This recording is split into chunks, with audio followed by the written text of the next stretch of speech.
All right, it's Monday, and we are now the first business day of the new trade war between the US and Canada. I guess it's a trade war number 10. Who's keeping track anymore? They all seem to end up the same, anyways. An agreement is usually hammered out eventually. This time it's going to be hammered out probably before September 8th. So who knows how long this trade war is going to go on? Probably not too long. Now, as I mentioned last week, the US has a bond market problem. They want to get their interest rates under control, and this trade war, quote unquote, is not going to help that. Last week, they tried to do a bond buyback strategy where they issued short-term bonds to buy long-term bonds. If you recall in previous videos, bonds act the opposite way that you would expect a stock to act.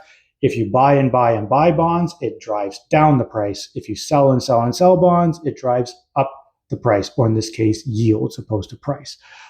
So by buying more bonds, they're trying to drive down that market price. Now, when they did that last week, the effects worked right away on the bond market, and then within 24 hours, they reversed because you can manipulate the market so much, but the market forces always win in the long run. You can only do so much central planning before the smart money realizes what's going on, and they go right back to business as usual after they've made their short-term bets off of your nonsense, of course.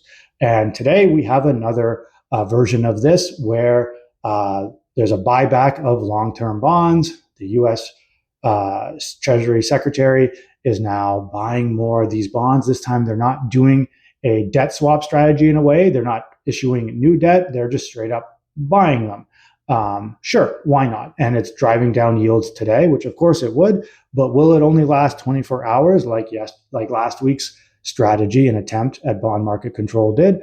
Probably. So we'll see tomorrow. And of course, how this plays out might actually affect how the trade war continues, because the US cannot have their bonds go up and up and up and the market react to the inflationary pressure of this 50% tariff on certain goods that can happen on September 8th, because that affects their interest rates, which can affect election problems. And when you have that, plus the oil markets, plus the war, now this trade war, that's going to affect the midterms quite a lot, especially when it all seems to be out of control and not going exactly the way the US is looking for it to go to. So we'll keep an eye on this, report on this again tomorrow. Will there be a full reversal? Potentially, yes, if we go based off of what happened in the past being last week. So potentially we can have a reversal of this and see what goes on.